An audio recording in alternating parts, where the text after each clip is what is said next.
Hello everyone, I hope you are doing well. So in this video we are going to cover up some questions जो कि होने वाले हैं आपके PRT के राइट. सो बेसिकली जो अभी ये वीडियो होने वाली है ये रहने वाली है आपकी ये एनईपी पर और ये जो आपके आरपीडीडब्ल्यू एक्ट है इसके ऊपर होने वाली है राइट. तो बेसिकली इसकी ये वाला पार्ट जो रहेगा ये पीआरटी के पेपर का सिलेबस है. तो ये चीजें रहने वाली है. So let's understand the questions. हम हर एक क्वेश्चन को डिस्कस करेंगे.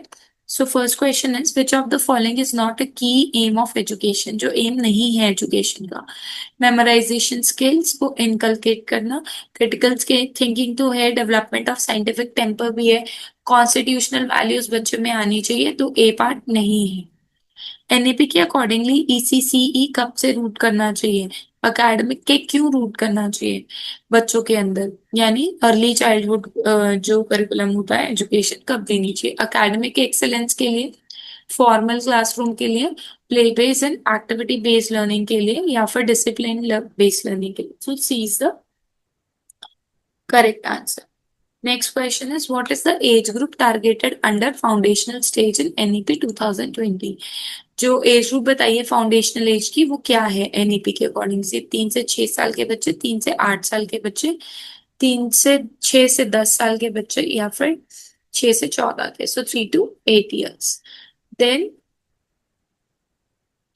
which framework supports the foundational development of foundational literacy and numeracy, समग्र, निपुण भारत, दीक्षा या आरटीई. सो निपुण Bharat is a correct answer.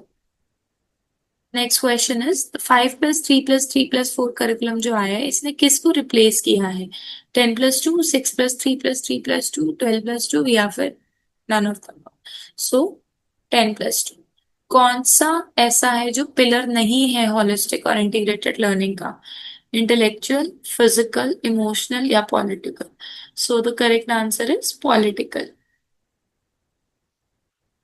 Next question is NEP 2020 किसे प्रमोट करता है, असेसमेंट की अगर हम बात करें, रट्टा मार मारने के तो कोई फायदा नहीं है, मेमोरी बेस्ड की भी नहीं, कॉम्पिटेंसी बेस्ड. ठीक है, बच्चा उसको कितना रियल लाइफ में यूज कर पाते हैं, कितने कॉम्पिटेंट बन पाते हैं. Which of the following roles is the school not expected to the play in inclusive education. जो स्कूल एक्सपेक्ट नहीं करेगा ऐसे रूल्स. लेबलिंग स्टूडेंट्स, हाँ जी बिल्कुल, हम कभी भी किसी बच्चे को लेबल नहीं करेंगे. एड्रेस करनी है, ये तो करना ही करना है, डाइवर्स लर्निंग नीड्स, एम्पैथी बना के रखनी है क्लास में और प्रमोट करनी है equal opportunity. So A is the wrong answer. NEP 2020 recommend करती है कि टीचिंग मदर टंग में होनी चाहिए कौन सी एज तक, कौन सी ग्रेड तक, नॉट एज तक, ग्रेड तक, फर्स्ट क्लास तक, थर्ड तक, फिफ्थ तक या एट तक. तो if you have read NEP, नहीं तो आप एनईपी वाली वीडियो जाकर चेकआउट कर सकते हैं. क्लास फिफ्थ तक मदर टंग यूज करनी है, रीजनल लैंग्वेज यूज करनी है. ठीक है. Next is competency based learning किस पे फोकस करती है, क्वांटिटी पे नहीं, स्पीड पे भी नहीं, मास्टरी ऑफ लर्निंग आउटकम्स पे, मैकेनिकल रेपिटेशन पे भी नहीं. Next question is in the context of NEP 2020 the term equitable education, equitable मतलब हर बच्चे को अधिकार है इक्वली एजुकेशन का, इक्वल अपॉर्चुनिटीज का, और हम उसे सपोर्ट करेंगे on the basis of their needs, ना कि फ्री एजुकेशन और सेम एजुकेशन फॉर ऑल, ना ही एक ही सिलेबस आपने सेंट्रलाइज कर दिया. ठीक है. Then comes to school contribute to the aims of education by, school किस तरीके से कंट्रीब्यूट करता है एजुकेशन में, focusing only on academic, limiting student expression, developing social emotional ethical aspect, yes, and promoting competition at early stage, that will be wrong. कभी भी हम competition promote करने के लिए एजुकेशन नहीं ले रहे हैं. Which of the following is a strategy for protecting children's right in school? बच्चों के राइट्स को प्रोटेक्ट करने के लिए कौन सी स्ट्रैटेजी यूज की जाएगी, कॉर्पोरल पनिशमेंट नहीं, जेंडर डिस्क्रिमिनेशन भी नहीं करेंगे, ग्रीवियंस रिड्रेसल मैकेनिज्म, जो भी प्रॉब्लम है उसके लिए कोई ना कोई होना चाहिए बात करने के लिए, एक क्लब होना चाहिए जहां पे उनकी बातों को सुना जा सके. चाइल्ड फ्रेंडली करिकुलम किसे प्रमोट करता है, प्रेशर ड्रिवन लर्निंग, हमें प्रेशर बना के कभी बच्चों से लर्निंग नहीं करानी, कॉम्प्लायंस बेस्ड बिहेवियर, एक्सप्लोरेशन, या फिर पैसिव लर्निंग. हमेशा कोशिश करना है बच्चे ज्यादा ज्यादा एक्सप्लोर करें और क्यूरियस रहे। अब आपने देखा होगा कि जो 6th क्लास की एक बुक्स आई है, ठीक है, उसका नाम भी अब 6 से साइंस की बुक्स का नाम भी क्यूरोसिटी रख दिया गया है। Next is right to education. Free है कौन सी एज के लिए?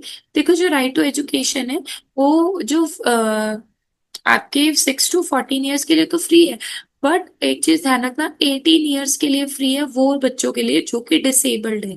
ठीक है, तो ये ध्यान रखना कि अगर डिसेबल्ड की बात आती है, आरपीडी आरपीडब्ल्यूडी एक्ट के accordingly 18 years for those people which are disabled, and 6 to 14 for the person, anyone.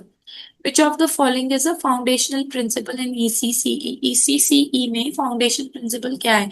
एक जैसा टेस्ट नहीं देंगे, चाइल्ड डायरेक्ट लर्निंग करनी है हमें, होमवर्क हैवी नहीं होना चाहिए, और ना ही फॉर्मल असेसमेंट के बारे में ECCE में बोला है, क्योंकि असेसमेंट कैसी होनी चाहिए? Observation based. ठीक है। एनईपी 2020 व्यू करती है असेसमेंट को, किस तरीके से रैंक करना है बच्चे को, नहीं लो अचीवर को पनिश करो, गाइड करो स्टूडेंट की ग्रोथ को, that is the correct answer. Next question is a safe and secure school environment कैसा होना चाहिए, क्या नहीं होना चाहिए उसमें? क्लीन ड्रिंकिंग वाटर होना चाहिए, सर्वेलेंस भी होनी चाहिए, ओपन बुलिंग, ठीक है, बुलिंग नहीं होनी चाहिए। ठीक है। When guiding principles of child right emphasise, किस पे एम्फसाइज करता है? यूनिफॉर्मिटी ओवर डाइवर्सिटी, सब डाइवर्सिटी में एक जैसा पढ़ाएंगे, survival, protection, development, participation, this is correct.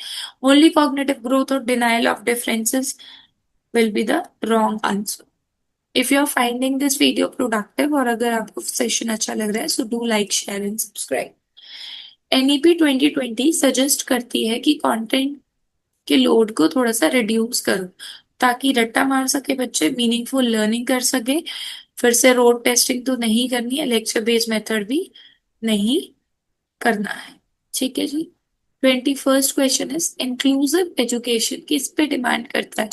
Teaching strategy सिर्फ ब्राइट लर्निंग के लिए होनी चाहिए? नहीं। फिजिकल इंफ्रास्ट्रक्चर, स्कूल यूनिफॉर्म, या फिर high fees? Physical infrastructure and curriculum सबके लिए एक जैसा होना चाहिए, और फिजिकल इंफ्रास्ट्रक्चर के अंदर जो बच्चे स्पेशल चाइल्ड है या फिजिकली हैंडीकैप्ड है, ठीक है, तो उनके लिए आप बोल सकते हैं कि उनका इंफ्रास्ट्रक्चर और करिकुलम उसके अंदर होना चाहिए सब बच्चों के accordingly.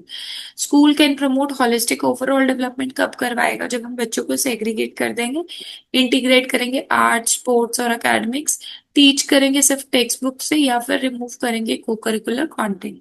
So the correct answer is teaching, integrated art, sports, academics, everything together, तभी उसका ओवरऑल डेवलपमेंट होगा। Which of the following ensures a protective school environment? एक सेफ स्कूल एनवायरनमेंट क्या होगा? हमारे क्लासरूम लॉक्ड होंगे, एक्सेसिबल कंप्लेंट सिस्टम, यस बच्चे accessible है, किसी भी टीचर के पास जाके कोई भी प्रॉब्लम है वो बता सकते हैं, ना कि कॉम्पिटिटिव और पीयर पनिशमेंट से। Next question is NEP 2020 vocational exposure skill based learning कौन सी क्लास से स्टार्ट करनी है?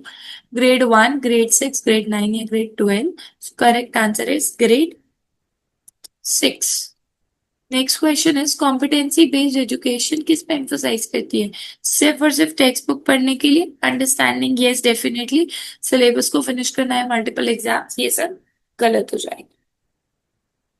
Which of the following rights is not included under the child right? कौन सा नहीं है चाइल्ड राइट के अंडर? राइट टू प्रोटेक्शन भी है, राइट टू डेवलपमेंट नहीं है, एक्सप्लॉयटेशन भी है, और राइट टू पार्टिसिपेशन भी है। Next is as per NEP pedagogy should pedagogy should shift from teacher centric से कैसा होना चाहिए? स्टूडेंट सेंट्रिक होना चाहिए, ना कि सिर्फ डिसिप्लिन में रखो और असेसमेंट लेते रहो, या सिर्फ कॉन्टेक्ट से related. So the foundational literacy and numeracy mission किस पे एम्फसाइज करती है? एफएलएन पे भी चैनल पर वीडियो है, वो आप जाके चेकआउट कर सकते हैं, it is complete video on FLN. Mid day meals पर ये इंश्योर करना कि by the age of 8 and grade 3 बच्चे को रीडिंग और basic numeracy, basic operation plus minus आ जाए, बेसिक नंबर सेंस हो जाए। इक्विटेबल एजुकेशन किस पे टारगेट करती है? किस पे टारगेट करती है? सिर्फ अर्बन बच्चों पर? सिर्फ हाई क्लास प्राइवेट स्कूल्स पर? Girls, SC ST, schedule tribe, schedule caste, special needs, yes, या सिर्फ फॉरेन स्टूडेंट्स पर? तो इक्विटेबल मतलब हर बच्चे को शिक्षा का अधिकार है और हर बच्चे को एजुकेशन मिलनी चाहिए। विच of the following is an inclusive classroom practice? सिर्फ इंग्लिश बोलते रहो, सपोर्ट होना चाहिए डेफिनेटली, ग्रेडिंग सिस्टम स्ट्रिक्ट हो, या आइसोलेशन ऑफ चिल्ड्रन, बच्चों को अलग नहीं करना है जो भी डिसेबल्ड हो। So this is the correct answer. So these all are the 30 questions for PRT. Next video is going to be for TGT and PGT. So if you are finding this video productive, do like, share and subscribe. Right? Thank you so much for watching.